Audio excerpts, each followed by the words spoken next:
Hello again, it's Noob, and today we get to look at the Reaper lockpick set by McNally from Covert Instruments. And I bought this with my own money. It's not sponsored in any way or thoughts on my own. I just wanted to make this a very independent review for you. So what do you get in this set? Well, you get this nice, is it a bifold case? It's got a little flap, but yeah, it's definitely a bifold case with a McNally patch on there, which we'll come on to a bit later. We get 5 picks, and these are numbered, or the numbers are upside down from this point of view, but they go from 1 to 5, and as they increase in number, they increase in pick depth. We have 6 turning tools, but double-ended, so you basically get 12 turning ends, if you like.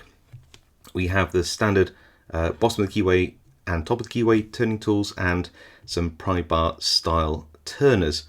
You might be able to tell as well that these picks and turners all have a certain aesthetic to them, a nice bit of design work, whether that is form over function or just form and function. We might come on to a bit later as well. Starting out with the picks, these are sandwiched steel handles. I believe these are a 301 high yield steel, and do go check out the Covert Instruments website for confirmation of that. And you can see that they are relatively short handled, 20 thousandths of an inch thick. So these are slightly thinner than, say, a more usual 23 to 25 thousandths of an inch thickness. I actually quite like 20 picks in 20 thousandths of an inch. I think that's a nice thickness. You'll see this one has a little hump on it, on this short hook, a flat topped short hook. I believe that this next pick is the McTickler. It's a flat top short hook with an extra bump, and I am led to believe this is useful for zipping locks, so we'll have a go at that a bit later. Another thing to point out is that these have quite high shank heights and a cutout here. Now, I like to hold my picks like this, and that cutout does rest on my middle finger, just like that. So I believe that's what the cutout's for. If you like to pick upside down, then again, depending which finger you like to put on top, then you can nestle your finger in that crook. Then we have 3 sort of more standard profiles, which are 3, 4, and 5. And you can see here we have 2 flat-topped hooks here.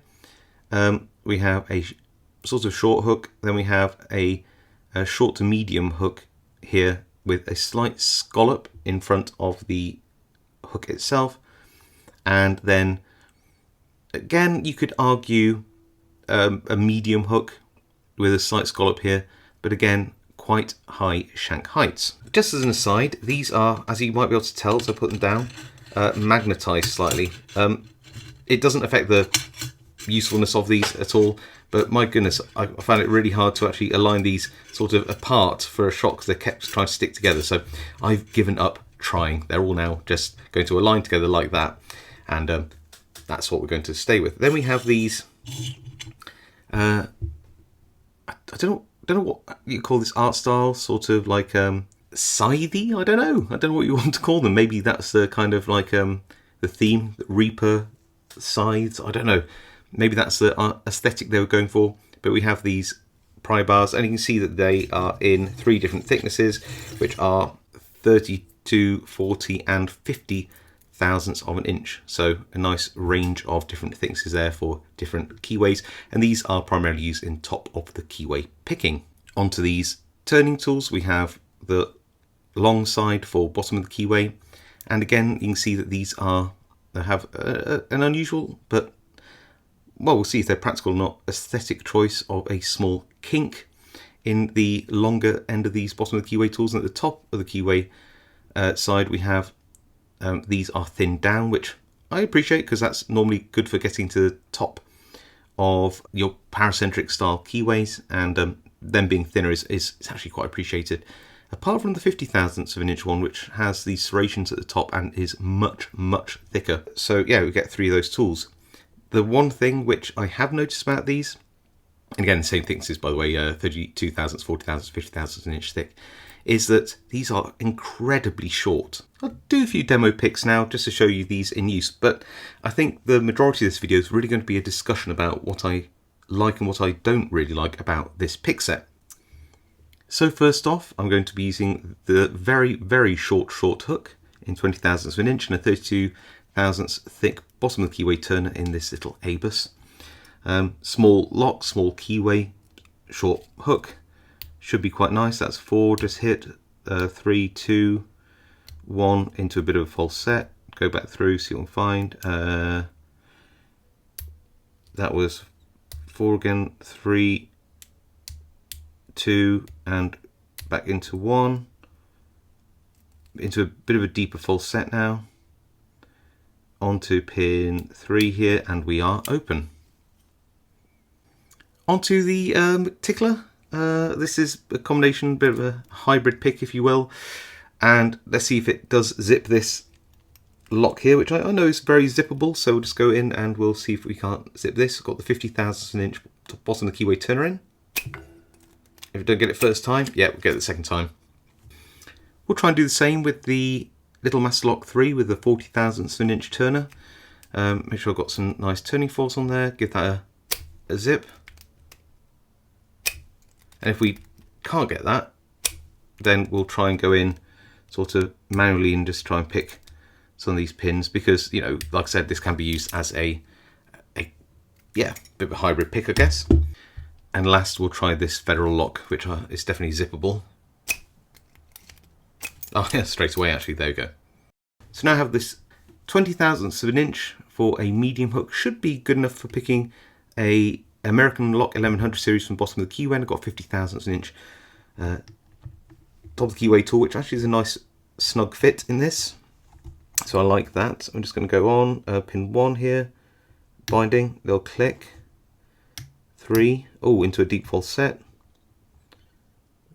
5, again, it's a bit of a good false set there, nothing on 4, 3 again, I can feel it's giving me that counter rotation, and maybe just offset it a little bit, so back to 4, back to 1, nothing, 2, nothing on 3, 4, that felt much better this time, nothing on 5, 4, 3, let's try 1 here, no, 2's giving me some really nice counter rotation, that felt good, 5 little click, 4 little click, 1, 2, 3, 4, 5, counter rotation again, and we are open. Nice. And finally, just going to use the same 50,000 inch top of the keyway turner in this IFAM and the sort of medium short hook, which should be fine in this lock, I think. Haven't picked this one for a while, so see how it feels. We're into a nice false set on pin 1 as we click through that. 3, nice bit of spool action there, nice.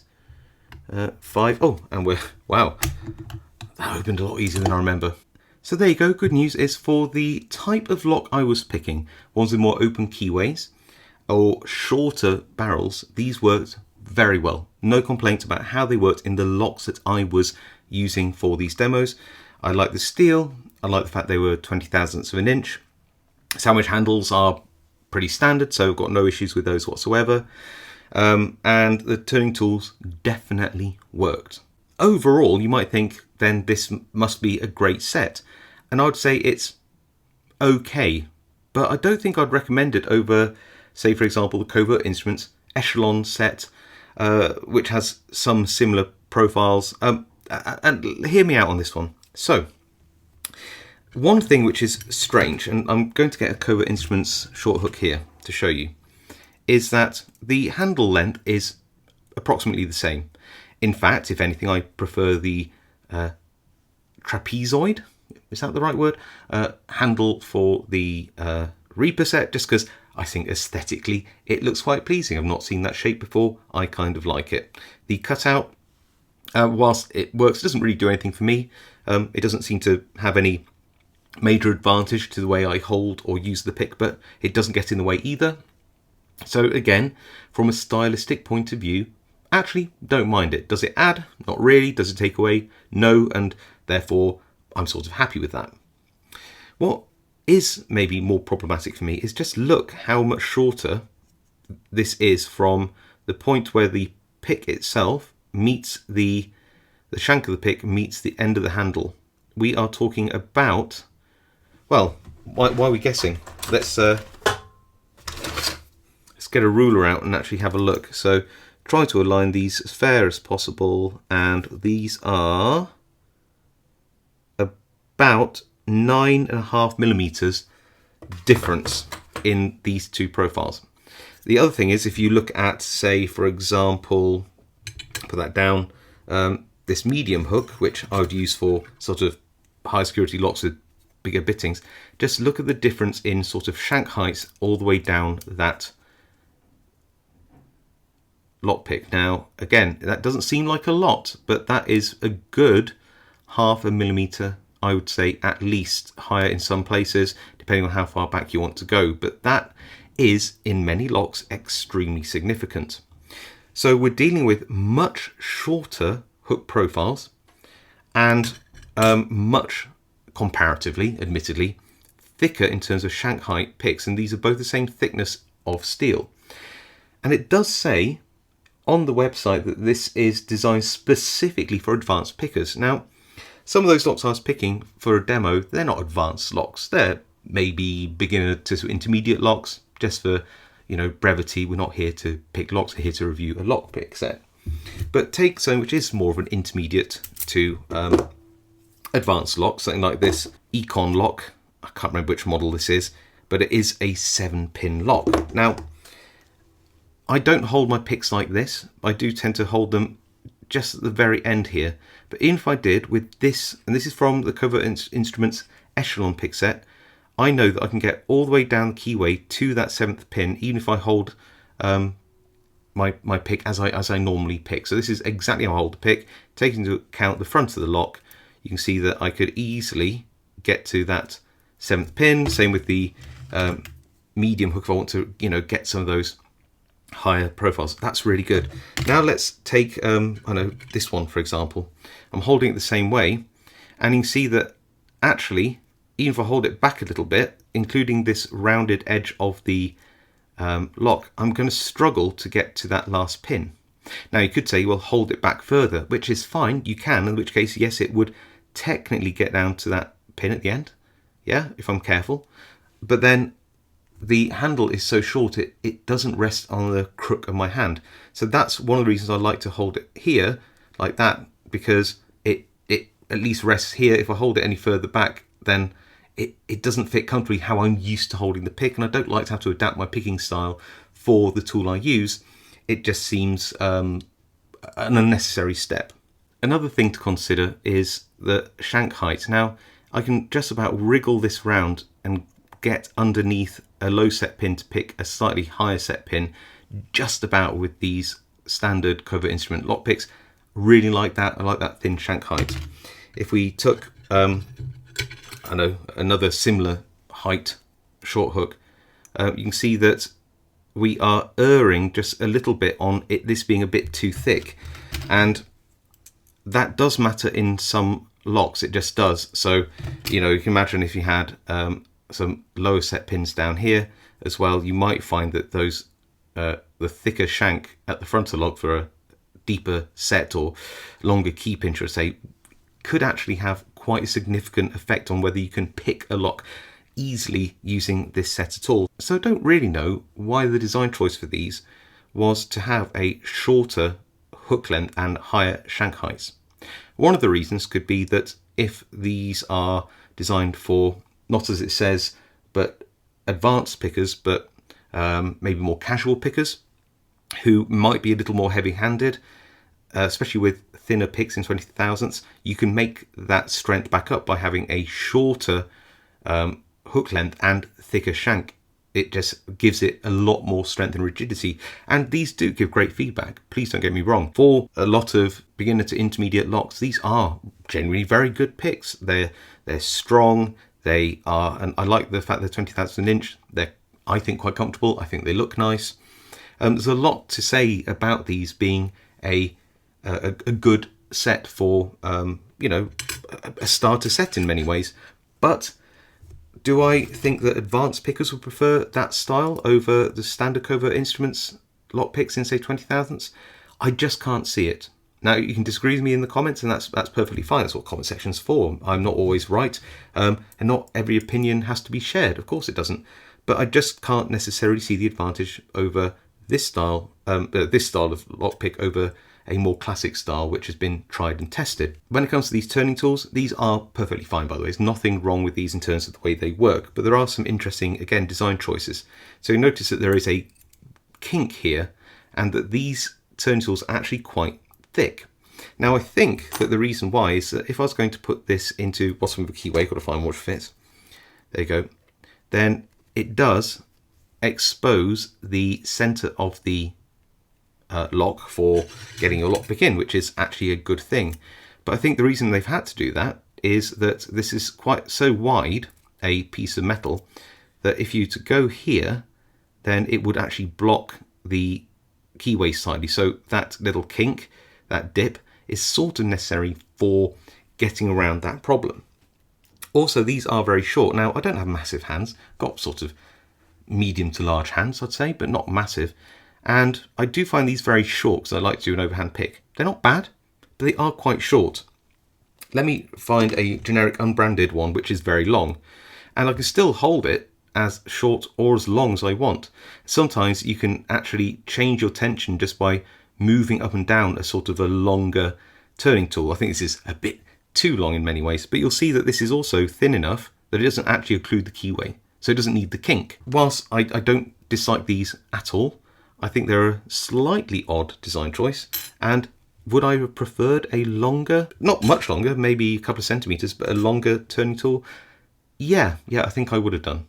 But that isn't to say they don't work. Comparing pry bars to other Covert Instrument sets, I mean, I think this is just an aesthetic choice. They seem to cover off mostly the same functionality. They're perfectly fine. I haven't had any problems with these whatsoever.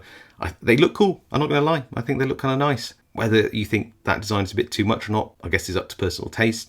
But I always say that if it looks good or at least different but still works the same, I'm more for it. These are, however, also just a tiny bit shorter. Again, not a problem necessarily for the pry bars because of the way you hold them. But again, just an interesting observation. Now, it is worth mentioning the case. I know that the cases shouldn't really matter, but I actually really like it. I love the colour. I like the shaping of it. I do like this magnetic clasp, although it does seem to magnetise your tools. Whether that matters to you or not, I don't know. It's got lots of pockets for all the tools to fit very comfortably, and more if you want on this side. I just really like the coloration of this, and the patch is really, really nice. I can't deny. I mean, it won't, be for everybody, but I genuinely like this patch. I think it appeals to me anyway. It's kind of cool. Do you not think it's cool? I think it's cool. So yeah, I do like this one. I think it's a nice case. Suits the kit. Love the aesthetics. Like the patch on it. So literally no complaints about that whatsoever. So what's this set going to cost you? Well, this is currently on the Covert Instruments website for $55 US. Obviously, local import taxes, duties, exchange rates, posted, all that has to be calculated. But just as a guide, that is $55 US on their website at the point of filming. And I think that to end this video out, I think we should just sum up the pros and cons. So let's be positive, starting with the pros. And I'd say that, as I said, the case, great. Patch, really like it, to my taste anyway.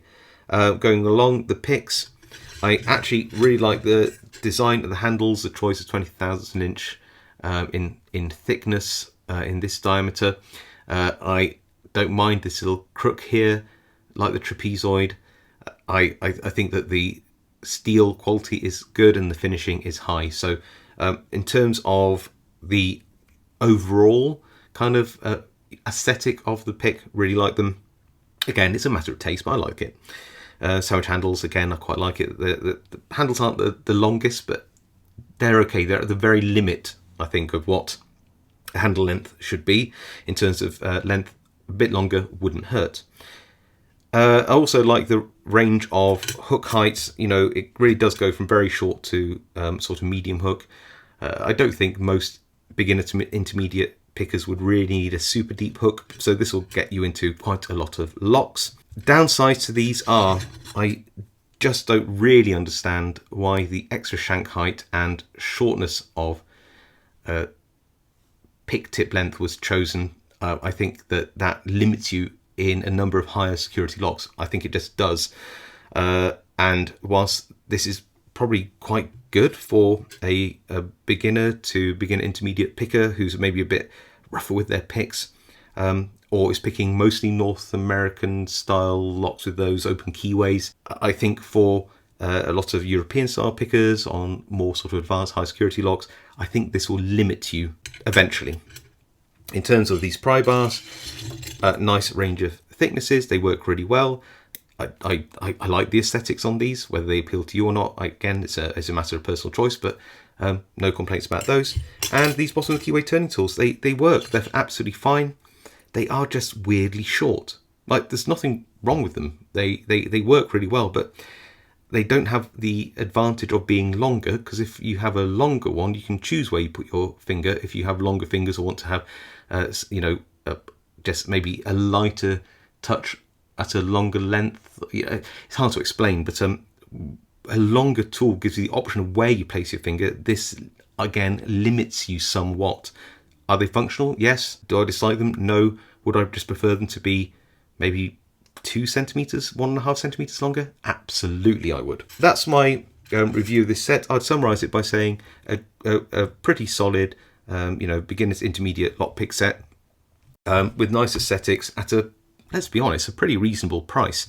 But I think realistically, if you're going to buy this set, you're not buying it because you want an advanced lockpick set with lots of different tools, getting to loads of different types of locks of different securities. I think you're going to buy this because you're just a fan of McNally, and there's nothing wrong with that, or you like the style of the picks. Again, there's literally nothing wrong with that. I don't think there's going to be many people who be choosing this as their first set without knowing who McNally or Lockpicking Lawyer are first, and you know what, that's totally fine, genuinely. Would I recommend it out of all of the lockpick sets? Well, from Covert Instruments, well, I think for an extra $15 at $70, this Echelon pick set in its little trifold case is at 20 thousandths of an inch. It's an expansion, if you will, to the other sets that they have. Obviously, I don't really like this dimple lock pick, but all the rest of the tools really good. It's got some nice top of the keyway / bottom of the keyway turners. You've got tubular lock picks in there. You've got some rakes. You've got some hooks in sort of short to medium in height. I think it's a really, really good option. These nice slim shank heights, same quality steel, same thickness of steel. I think for an extra $15, this would be my choice. Yes, I'd have to throw in a few bottom of the keyway tools maybe to flesh it out a bit, but this would be really more my recommendation if you wanted a somewhat of an intermediate lockpick set. I think that would be my choice, but I can't make your choice for you, and I think therefore we should have a big discussion in the comments below about what you think to this set.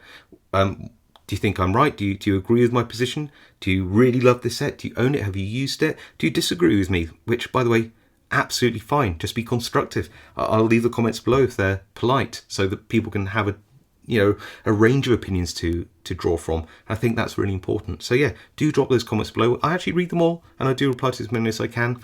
If you like this video, want to see more videos like it, see me review some more Covert instrument sets independently, let me know as well. If you haven't subscribed or want to see more content like this, hit that subscribe button. It really helps me out. Otherwise, stay safe, happy picking, and I'll see you all next time.